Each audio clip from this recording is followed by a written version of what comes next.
এই ৯০-৮০ দশকে আবার এমন একটা সময় আসলেন যখন জাতির পিতাকে অপমান করা হয়, তার ভাস্কর্য ভেঙে ফেলে দেওয়া হয়। যখন কেউ আসতো এখানে ভয় পায়, ঠিক সেই মুহূর্তে আপনি আপনার পিতার কবরের কাছে আবার এসেছেন। আজকে আপনার অনুভূতি কি?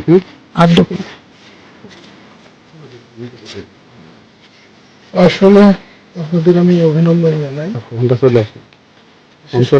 পাড়ার মানুষকে। এরকম একটা দুর্বিপাকের মধ্যে তারা জাতির পিতার যথাযথ সম্মান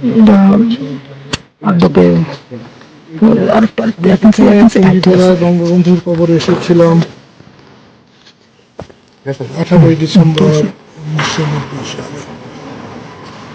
16 বছর নির্বাচনে কাটানোর পর আমি এসেছিলাম। আমার ভীষণ কষ্ট হয়েছিল। আমার জীবনে দুটি স্বাদ ছিল, একটা মৌলানা ভাসানীকে কবর দেওয়া, আরেকটা বঙ্গবন্ধুর লাশ। সেটা ছিল আমার জন্য সৌভাগ্যের, কিন্তু সে সৌভাগ্য অর্জন আমি আজকে এসেছি। একটা জিনিস অবশ্যই বলবো, বৈষম্য বিরোধী আন্দোলনের সাফল্য আমি মনে প্রাণে কামনা করি, বিশ্বাস করি। দেশটা আমার ভালো চলে নাই। আমি এখানে যখন বসেছিলাম, একজন এসে বলেছিলেন, কেউ নাকি আমাকে জিজ্ঞেস করেছিল যে আপনি কতক্ষণ শেখ হাসিনার সঙ্গে থাকবেন। তিনি বলেছেন যে যতক্ষণ শত্রুরা তাকে ঘেরাও করে না ফেলবে ততক্ষণ। মনে হয় না আমার কথাটা ওরকম, আমি কখনো ওরকম কথা বলি না। আমি হয়তো এমন বলতে পারি, যতক্ষণ উনি বঙ্গবন্ধুর সঙ্গে থাকবেন ততক্ষণ আমি তার সঙ্গে থাকব। আমার জীবন বঙ্গবন্ধুকে নিয়ে। আমি একজন মুসলমান হিসেবে আল্লাহ রসুল ছাড়া আর কাউকে আমি ভয়ও করি না। আমি আল্লাহ রসুলকে মান্য করেই জীবন কাটিয়ে এসেছি, বাকি জীবনটাও আমি সেভাবে কাটাবো। আমার প্রেম, আমার ভালোবাসা সমস্তটাই হলো বঙ্গবন্ধু। বঙ্গবন্ধুকে না পেলে আমি একজন রিক্সাওয়ালা হতাম অথবা গরুর রাখাল হতাম। আর বঙ্গবন্ধুকে পাওয়ার জন্য, যে আমার পাশে একটু আগ পর্যন্ত আমার বড় ভাই দাঁড়িয়েছিলেন, উনি যখন আইয়ুব বিরোধী বক্তৃতা করতেন, আইয়ুব বিরোধী, মনোনয়ন বিরোধী আন্দোলন করতেন, আমার তখন ঠ্যাং কাঁপতো, হাত কাঁপতো, ভয়ে। আমি এত ভীত ছিলাম। ওনাকে পেয়ে আমি বঙ্গবন্ধুকে পেয়েছিলাম, বঙ্গবন্ধুকে পেয়ে আমি দেশকে ভালোবাসতে শিখেছি। অনেকেই দেশপ্রেমের কথা বলে, কিন্তু দেশপ্রেম অত সহজ জিনিস না। এটা অর্জন করতে নানা ঘাত প্রতিঘাত পার হতে হবে। আমি আমার কথা আর বাড়াতে চাই না, আমি সবাইকে ধন্যবাদ দিতে চাই। আমরা বঙ্গবন্ধুর নেতৃত্বে বাংলাদেশকে স্বাধীন করেছি।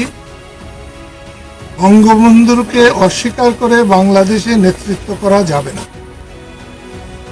বঙ্গবন্ধুকে স্বীকার করে, সম্মান করে, যতটা সম্মান তার প্রাপ্য ততখানি সম্মান দিয়েই আমাদেরকে চলতে হবে। ঝড় তুফান যখন আসে আবার সেটা কেটে যায়। কোনো অন্ধকারের চিরস্থায়ী নয়, কোনো দুর্যোগ স্থায়ী নয়। আকাশ আবার পরিষ্কার হবে। আমি আবার ধন্যবাদ দিচ্ছি টুঙ্গিপাড়ার মানুষদের, বিশেষ করে বঙ্গবন্ধুর কবরকে তারা মর্যাদার সঙ্গে রক্ষা করেছেন। এই জন্য আমি সবাইকে আবারও ধন্যবাদ দিচ্ছি। আমি জানি না জীবনে আর কয়বার আমি আসতে পারবো, বয়স হয়েছে।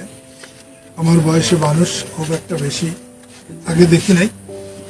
মুক্তিযুদ্ধের সময় 50 বছর 55 বছর বয়সী মানুষদের বৃদ্ধ মনে হতো। এখন কিছুটা আয়ু বাড়ছে, স্বাচ্ছন্দ্য বাড়ছে, কিন্তু মানবতা কমেছে। মানুষের প্রতি মানুষের ভালোবাসা, ন্যায়, সত্য, ন্যায়ের জন্য মরে যাওয়া, এসব অনেকটা পিছনে পড়ে গেছি আমরা।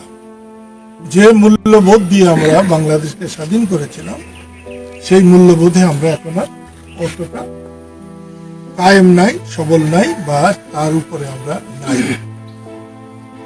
এসেছিলাম, আমি এখানে আসতে চেয়েছিলাম 16 তারিখ শুক্রবার, হয় নাই। আল্লাহ বোধহয় 30 তারিখ শুক্রবারই কবুল করেছিলেন। এলাম, দেখে গেলাম। আল্লাহর কাছে প্রার্থনা করি আল্লাহ যেন বঙ্গবন্ধুর সম্মান রক্ষা করে। বঙ্গবন্ধু কেন, এই দেশের সকল মানুষের মান, ইজ্জত, সম্মান, সম্ভ্রম সব যেন হেফাজত করেন, এই আশাবাদ ব্যক্ত করে আপনাদের স্যার ওনার কি বক্তব্য কিছু বাকি আছে? না একটু আছে কি বাকি আছে? এখনো তো এমন কিছু আছে বলেন নাই? স্যার আপনি দুঃসময় 75 পর থেকে আওয়ামী লীগের সঙ্গে ছিলেন এবং সেই যে আওয়ামী লীগের ত্রাণকর্তা হিসেবে আপনি আবির্ভূত হয়েছিলেন, ভবিষ্যতে কি আপনি আওয়ামী লীগের ত্রাণকর্তা হিসেবে এই নৌকোকে তীরে নেওয়ার জন্য আপনি কাজ করবেন কিনা? শুনেন, আমি এখানে এসেছি, আমি একটু কট্টর ধরনের মানুষ। আমি নামাজের সময় নামাজ পড়ি, খাবার সময় খাই,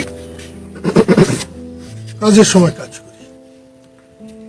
আমি কিন্তু আল্লাহর কাছে আমার রাজনৈতিক পিতার মুক্তি কামনার জন্যই আমি এখানে এসেছি। আমি কখনো কারো ত্রাণকর্তা ছিলাম না, কখনো না। মুক্তিযুদ্ধ করেছি, যখন অন্যায় হয়েছে আমার কাছে মনে হয়েছে যে এমন অন্যায় হজম করে বেঁচে থাকার চেয়ে মরে যাওয়া ভালো। বঙ্গবন্ধুর হত্যার প্রতিবাদ করেছিলাম, সবাই যখন ইঁদুরের গর্তে ছিল প্রতিবাদ করেছিলাম, আল্লাহ আমাকে এই সুযোগটা দিয়েছিলেন। তার জন্য সম্মান পাইনি, মানুষের কাছ থেকে পেয়েছি, কিন্তু যাদের কাছ থেকে পাওয়া দরকার আমি তাদের কাছ থেকে সম্মান পাই নাই, বরঞ্চ অনেক অসম্মান হয়েছে। ওই যে ওখানে জিমাডাঙ্গা, ওখানে স্কুলের মাঠের ওখানে বঙ্গবন্ধুর জন্য আমরা শোক দিবস পালন করি, সেখানে কিন্তু আমাদের গাড়ি ভাঙা হয়েছে, আওয়ামী লীগের লোকেরাই ভেঙেছে। আমি কিছুই মনে করি না। আমি জানি আল্লাহর হুকুম ছাড়া কিচ্ছু হয় না। ওটাও ছিল আল্লাহর লীলা খেলা। আপনি যেটা বলছেন আওয়ামী লীগের দুর্দিনে, আমি তো আওয়ামী লীগের কোনো দুর্দিন দেখি না। আর আপনারা কিভাবে নেবেন আমি জানি না। মৌলানা ভাসানীর আওয়ামী লীগ, শেখ হাসিনার আওয়ামী লীগ এক না। মৌলানা ভাসানীর আওয়ামী লীগ, বঙ্গবন্ধুর আওয়ামী লীগ, গরিব মানুষের আওয়ামী লীগ, যে আওয়ামী লীগ বাংলাদেশের স্বাধীনতা এনেছে, সে আওয়ামী লীগ কিন্তু এক না। একটু ভেবে দেখবেন। আমি একটা দল করেছি, কৃষক শ্রমিক জনতা লীগ, যার মার্কা গামছা আমার গলা। একমাত্র উদ্দেশ্য যে মানুষের পাহারা দেওয়াটা, মানুষের সেবা করাটা, যতক্ষণ বেঁচে থাকি মানুষের জন্য কাজ করি। আমি আগে বঙ্গবন্ধুর ছিলাম, যতদিন বেঁচে থাকবো বঙ্গবন্ধুকে বুকে লালন করেই বেঁচে থাকবো। বঙ্গবন্ধুর আদর্শ আমার আদর্শ। কিছু কিছু অন্যায় অবিচারের বিরুদ্ধে আমি সবসময় ছিলাম, এখনো আছি, আজীবন আমি থাকবো। আমি আমার অন্যায়ের বিরুদ্ধেও আমি প্রতিবাদ করতে চেষ্টা করি, পারি বা না পারি চেষ্টা করি। আপনাদের ধন্যবাদ। Thank you sir.